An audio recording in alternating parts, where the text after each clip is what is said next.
For Creamer Media's Polity, I'm Leandi Kolfer. Businesswoman, entrepreneur, branding and marketing specialist and speaker, Donna Rachelson joins me in studio to discuss her book, Play to Win, What Women Can Learn from Men in Business. Welcome, Donna. Hi, thank you for having me. Firstly, Donna, how did you come upon the topic for this book, and how will it help women hoping to advance their careers? I have spent the majority of my working career in male-dominated environments. I've only had male managers.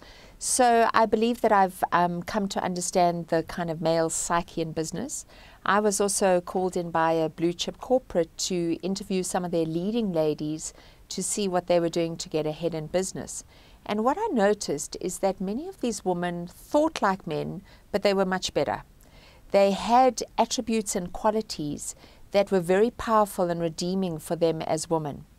And it kind of made me think, imagine if we as women can think like men, understand the game of business that they play, which they invented, but combine that with what we bring as women, which is so powerful and so compelling that it would make us more powerful in the workplace.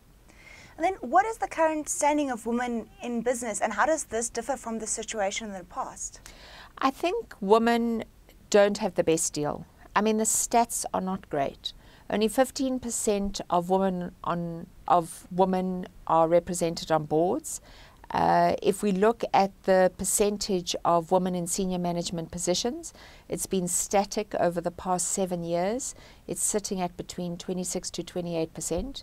And one of the most horrific stats for me is if you look at the gender pay gap between men and women in the private sector, it's sitting at 35.5%. What that essentially means is what a woman works for in a year, her male equivalent will work for 8 months only. So for me, there are big disparities in the workplace. And, you know, often I'm involved in a lot of women development in corporates. I find that the training that they do is very soft touch. And for me, it's about changing the conversations. I think we need more courageous conversations of what's really required for women to get ahead. Then what are some of the common reasons given for why women don't reach top management positions, and why aren't these true? So fascinating research that's been carried out. There's a woman called Susan Calantiano. She's from the US, and she heads up an organization called Leading Women. And what she identified is that there's a missing 33% gap in terms of women getting to senior management positions. And what she found with a lot of the women she interviewed is they had fantastic mentors, they had fantastic performance reviews, they'd had good training, but they were not getting ahead.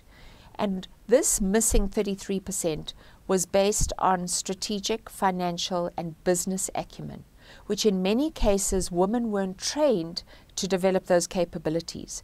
A lot of the training for women centers on assertiveness training, work-life balance, image, the softer kind of stuff. And unfortunately in business, those aspects are seen as the most important ones for getting ahead. And then what are some of the things that women do well that they can bring to a business space? Women do so much well. And it's really something I need to emphasize to you again.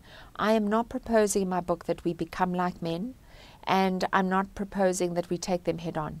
All I'm saying is let's understand their game of business and bring what we bring, which is so redeeming and so amazing. And what is that?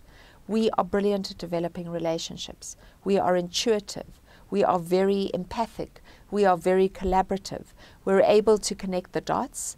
And a wonderful thing that women are able to do is they're able to articulate difficult issues, which sometimes their male counterparts may not be as comfortable to do.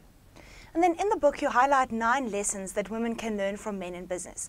Could you please speak on a few of these? Okay, so the first one is business is a game. And the point that I make there is that the world of work has been created by men, and they've created the rules by which we work. Research tells us that many women, especially working mothers, when looking at what makes them happy in their roles, it's all about finding purpose. And as women, we internalize a lot, we personalize a lot, and we always look for greater meaning. Whereas if you look at men, the key aspect that drives them is their paycheck. And for a man, it's game on in terms of business. You win some, you lose some. And I do think it relates to the games that we played when we were growing up. Because for men, the games they played were all about sports and physical kind of games, and it was all about winning or losing. If we look at the games we played as girls, and I don't know if you recall playing Barbies, you know, I remember having 5 Barbies and 1 Ken. And there was like a complex interaction of who was going to get the Ken and what were the relationships dynamic. And it got more and more complex. And it was more about the relationship issues as opposed to winning. So I think that those kind of aspects have carried over into the workplace today. And then, as you said earlier, you're not proposing that women become more like men. So how do they then use these lessons while still retaining their femininity? So for me, it's a lot of self-awareness.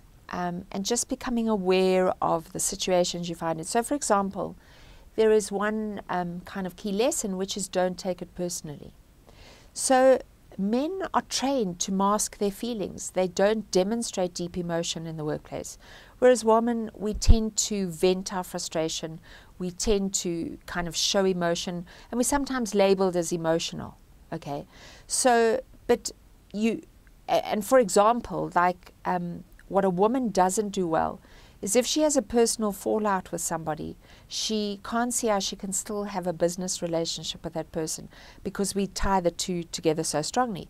A man, on the other hand, really doesn't like a guy, but you'll see them at a board meeting and you would swear that they were joined at the hip because for them it's all about winning. So for me, just being conscious of the fact that sometimes we as women do take things personally, for me that's a huge lesson. I often have to sit back in situations and say, you know, am I not being too personal about this? Maybe I need to take a step back. So that, for me, is the first kind of step. Thank you so much, Donna. Thank you.